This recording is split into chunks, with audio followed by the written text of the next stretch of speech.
Hi everybody, it's Stuart Broadley here from the EIC and welcome to another EIC Insight Energy podcast. I'm here with Dominic Watson from the Environmental Defence Fund. Hi Dominic, how are you? Welcome to the EIC office here in London in a sweltering hot day. Hey Stuart, great to be here.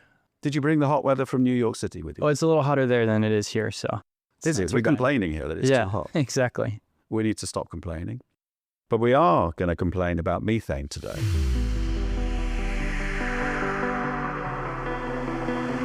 So thank you so much for coming over. Of course, we met at the Libya Energy Forum, which was a London event earlier in 2026. So you are Director Energy Transition for Environmental Defence Fund, and perhaps I'll just give a bit of a summary of what the Environmental Defence Fund is. Started up in 1967, it is a global non-profit organisation that tackles climate change, the greatest challenge of our time, which I think we'd all agree to. It is a bold, game-changing solution that is trying to put people at the centre of everything that we all do. And that's kind of the purpose statement for Environmental Defence Fund. Goals: stabilise the climate, strengthen people and nature's ability to thrive, and support people's health. Massive membership and supporters, more than 3.5 million individuals and companies that are supporting the organisation, including 1,000 scientists, economists, policy experts, legal experts and others. And active currently in more than 30 countries around the world. So today we're going to focus on the thing that's very close to your heart, which is reducing methane emissions. So thank you so much for agreeing to do this podcast. Lovely to see you again. And yeah, let's start with that. Let's dig into methane. Why methane? Why is it so important? Why methane emissions when there's so much focus and discussion on carbon dioxide? I'll put forward a few reasons why methane's an incredibly important issue to focus on from a climate perspective, from, as we'll get into, a business perspective. But I think the place to start is just by pointing out that methane emissions is an incredibly potent greenhouse gas. It's about 80 times more powerful than CO2 over the first 20 years of its lifetime in the atmosphere. And because of that fact, methane emissions is contributing to about a third of all of the climate warming that we're seeing today. And there's a number of different sources. There are natural sources. Wetlands is one of the biggest ones. There's a number of man-made sources as well. And today, what we'll focus on and what my issue area is methane emissions from the oil and gas industry, which is, of course, not the only man-made source. You also get methane emissions from coal mines, from agriculture, particularly from livestock. But the oil and gas industry presents perhaps the greatest opportunity for emissions reductions because loss of methane emissions from the oil and gas industry is loss of valuable product. Every ton of methane emissions that's leaked into the atmosphere from the oil and gas industry is natural gas that could have been captured, could have been sold to a customer, could have been put to beneficial use, could have generated revenue. I love there's a stat that you gave me last time I saw you, which was all the world's methane flared and vented in a year adds up to the same as all the gas that passed through the Strait of Hormuz in 2025. Is that the stat? If you look at global numbers of how much the industry is losing per year, including methane emissions, and you add up all the natural gas lost to flaring, so when natural gas is burned as a waste product, usually on site, in upstream operations, midstream operations, you get, not to be exact about it, but somewhere between 3 to 5% of global natural gas loss annually. And that is, of course, a really significant number. And to put it in context, exactly as you were saying, the IEA estimates that using existing technology, we could recover 100 BCM of gas from methane leakage, and we could recover 100 BCM of gas from flaring and bring that to market. Gas that flowed through the Strait of Hormuz in 2025 was 100. So nearly double all of the gas that flowed through the Strait of Hormuz in 2025 is not just lost to the atmosphere, but could be recovered using existing technologies and brought to market. Right. So definitely one of the things we should talk about, it sounds so stupid, doesn't it? Because this is valuable wealth generating gas that there is simple technology out there to ensure the leakage is reduced or eliminated and the flaring is reduced or eliminated. So we'll definitely get into that. Just again, you were talking there about in terms of the various emitters of methane, and some are natural and some are human caused. It's actually 60% or more of the methane emissions that are human caused. I wasn't aware it was that high. The single biggest is agriculture, but then, as you say, next is fossil fuels. Yeah, absolutely. So the emissions we focus on are, of course, the man-made ones, because those are the ones that are changing our climate. Those are the ones that are being added to the atmosphere at rates that are leading to the warming that we're seeing today. And the reason that the Environmental Defense Fund has had such a focus on the oil and gas industry is because of this really significant win-win opportunity here, that in capturing methane emissions, we could have material impact on our climate. But of all of the climate solutions we have available to us today, it's really one of the cheapest that we could to deliver immediate warming reductions. Let me just put some of the climate facts into context here. According to the IPCC and the IEA, rapidly addressing methane emissions is fundamental to being able to achieve any net zero pathway.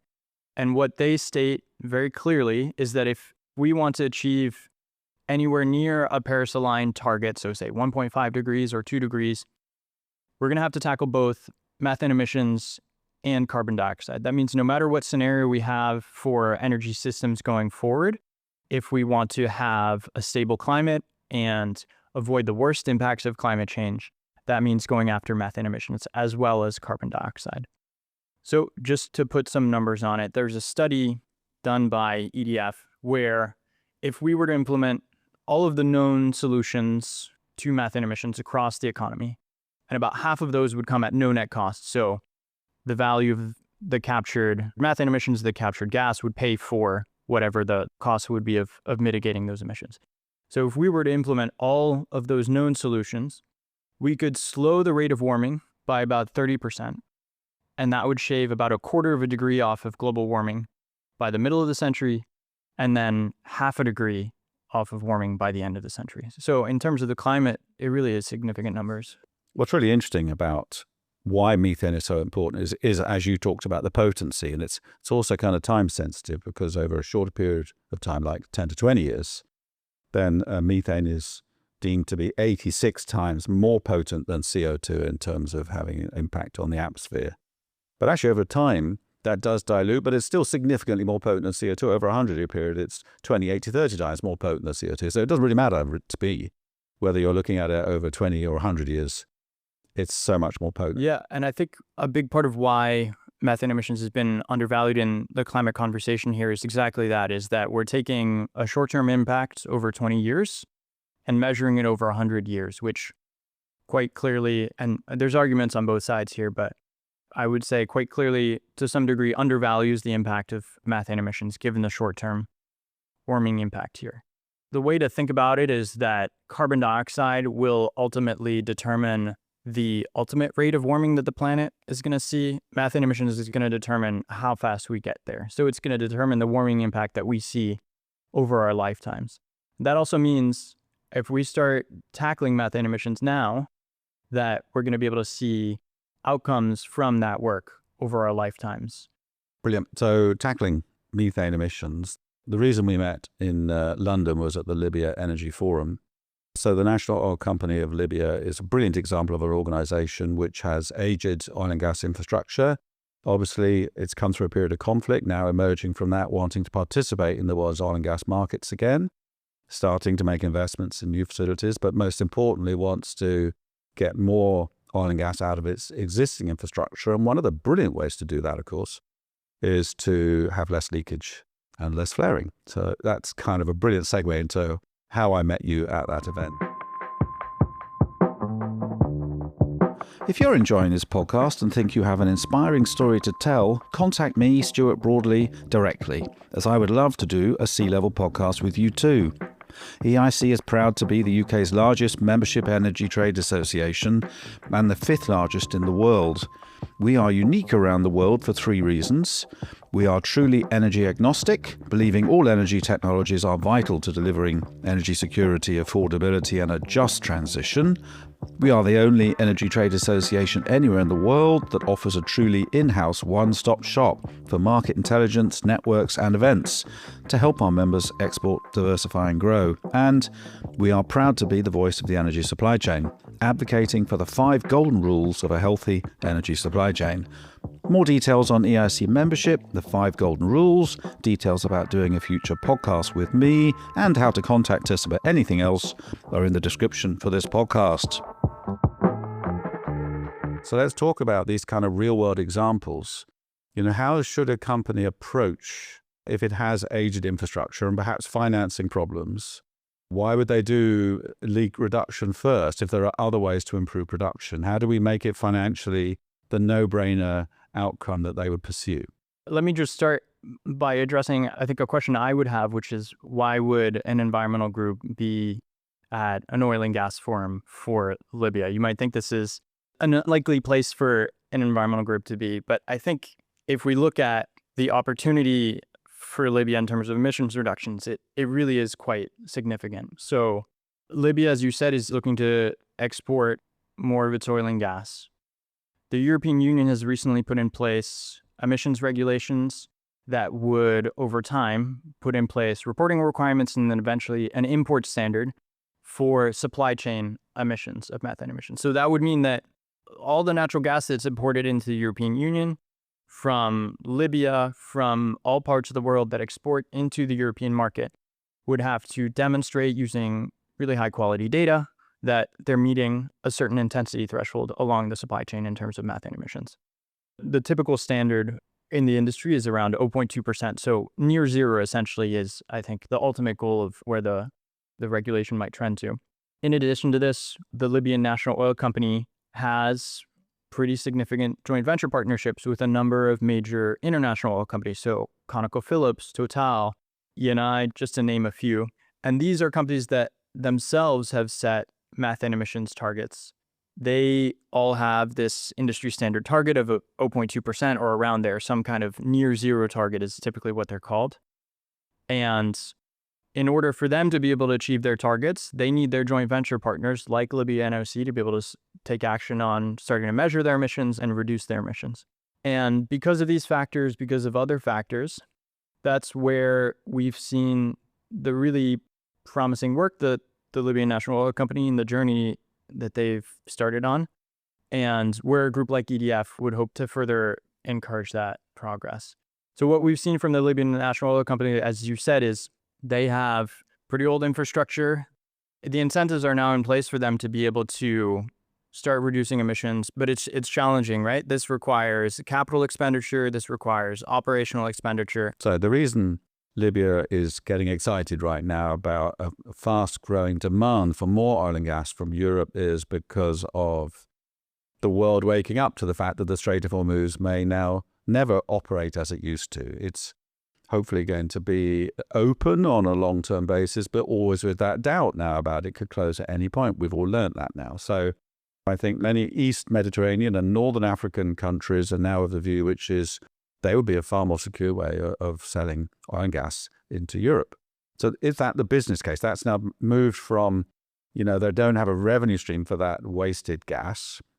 So therefore spending money to not flare it is to them not a good business case. Now, not only do they have more demand for the oil and gas they have, but also they have to have a low emission certified oil and gas to meet the oil and gas requirements. So now they have to show that they have actions in place to progressively improve their emission reduction. Yeah, I think that's exactly right.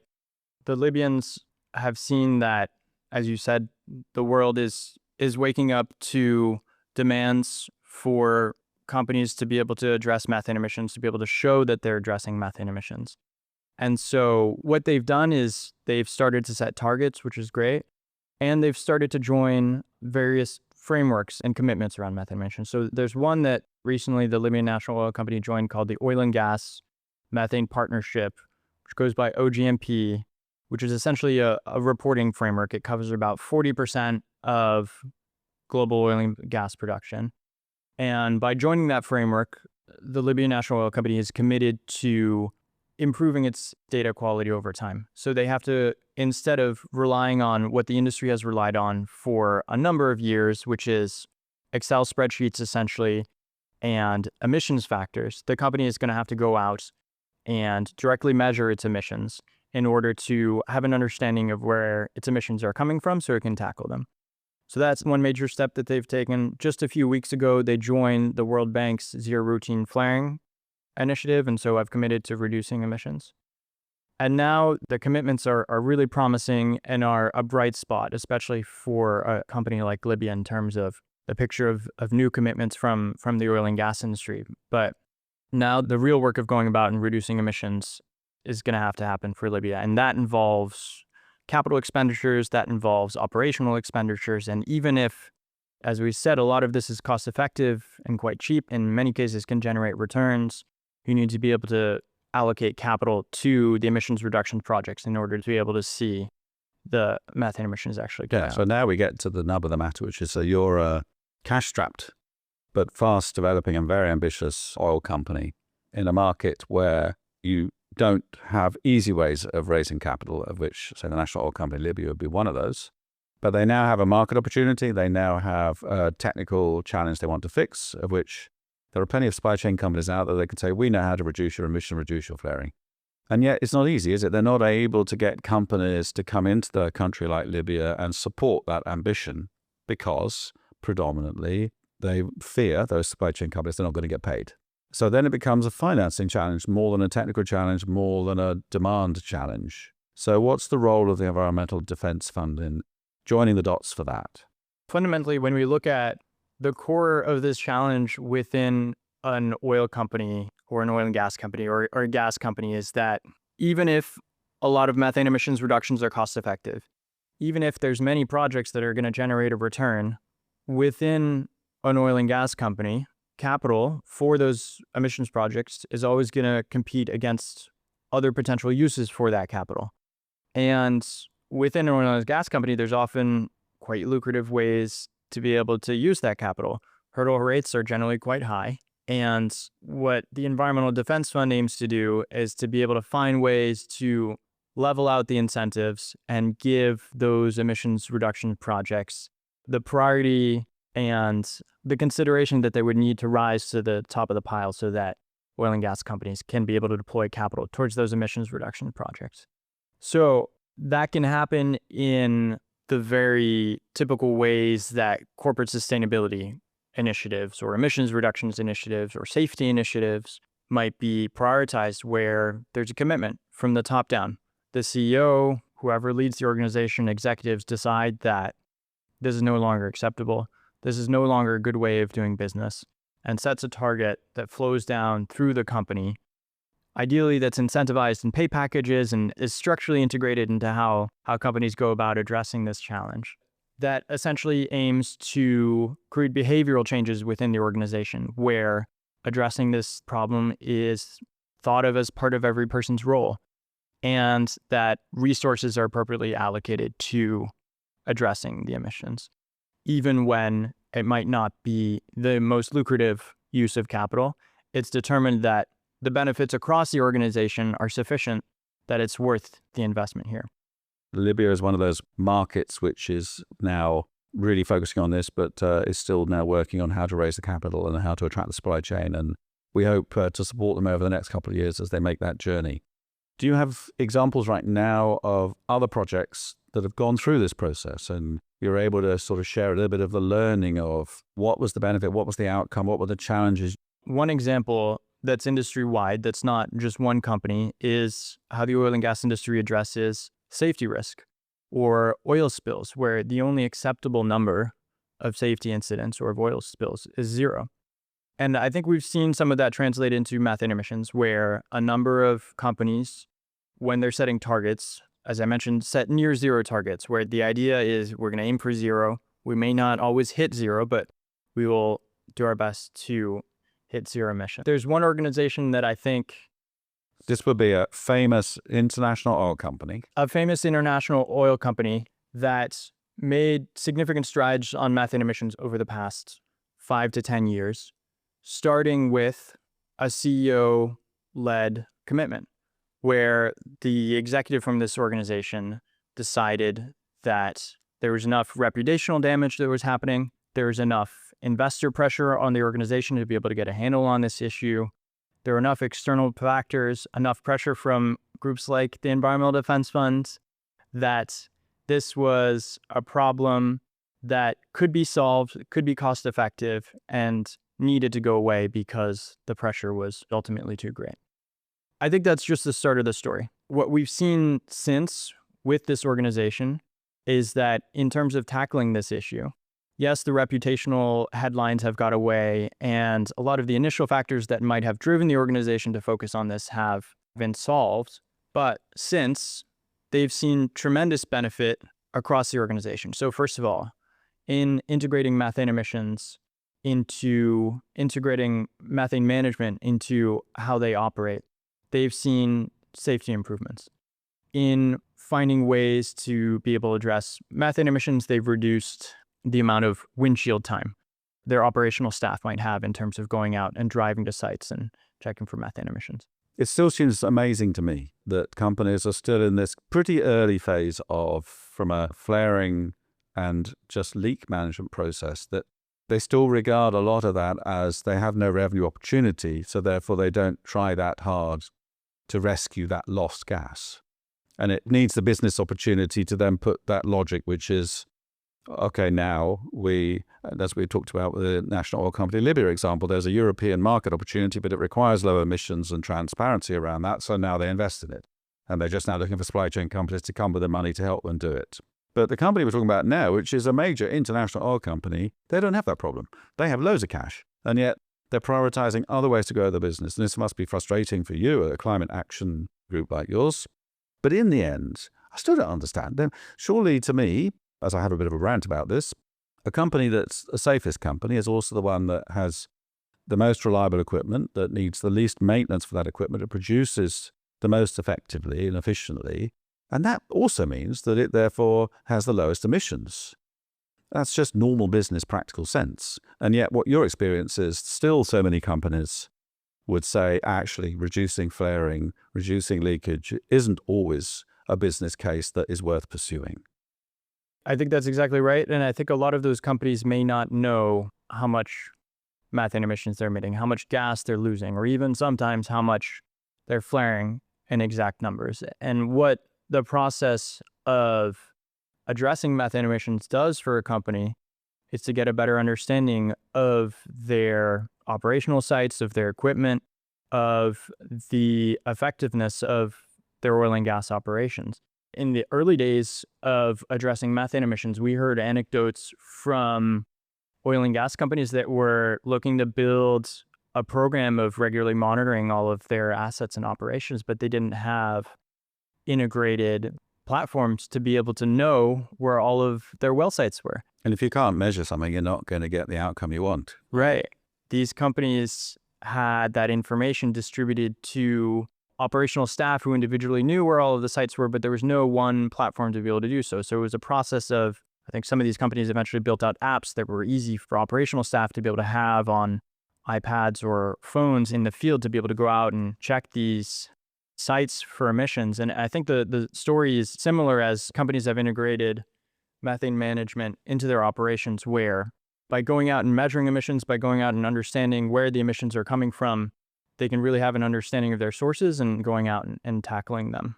And what these companies have found is that, exactly as you said, by addressing these emissions, by understanding which parts of their operations are functioning in the way that they were designed to, and which might not be or might be outdated, might need replacement, is that they've found that they have higher uptime with a lot of their operations, that they're of course able to capture more revenue as they capture methane and flaring emissions, and that in many cases that they have reduced safety incidents, or that they're able to reduce the risk exposure of their operational staff from being able to address methane emissions. But you're holding everybody to account, rightly so as to say it's not happening fast enough. There's a lot more that needs to be done. So I guess that leads me to my last question, which is, so what do you hope for the future? If we sort of put a window of 5 years into the future.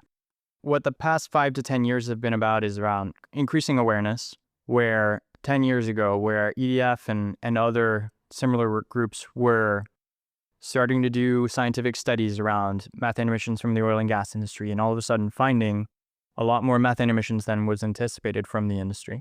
We've since seen the industry understand the importance of this challenge. We've seen their investors understand the importance and the value of having companies address methane emissions. We've seen markets like the EU start to take steps towards addressing imports of gas and upstream methane emissions. And all of that has led to recognition of the problem in the forms of targets, where we now have around 40 to 50% of the oil and gas industry that's covered by a near zero target of some kind.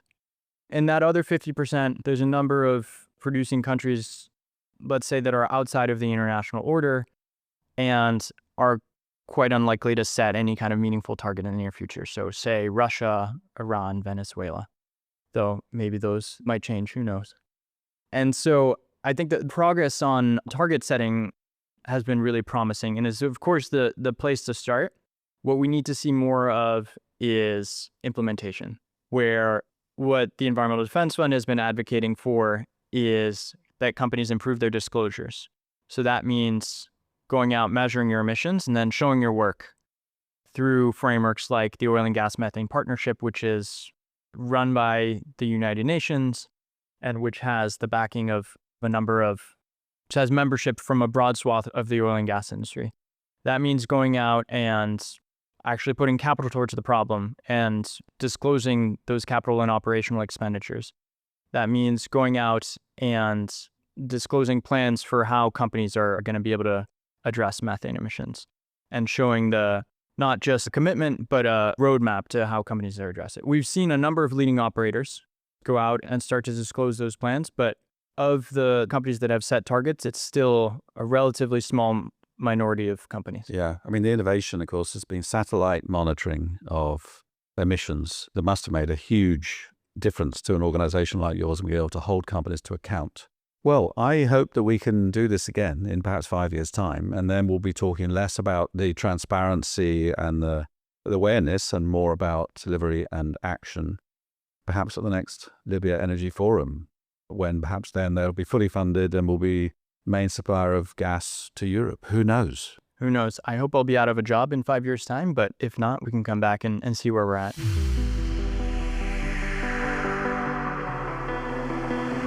Are you an optimist?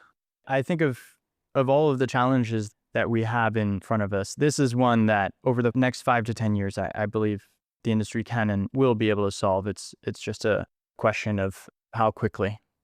I'm an optimist too, but I think you will still be in a job in the next 5 years, unfortunately. But hey, we all need a job, right? That's right. Dominic, thank you so much. Lovely to see you. And enjoy the heat. Thank you very much, Stuart. Thanks. Well, that's our show for today. A huge shout out to Samara, Lucas and Joao and the rest of our incredible team behind the scenes. This show truly wouldn't happen without them. If you enjoyed this podcast, it would mean the world if you'd hit that follow button. Give a 5-star rating or leave a review. It's the best way to help us keep doing what we love. And as a thank you, I'll leave you with my favourite 5-word joke. Love wind power. Big fan.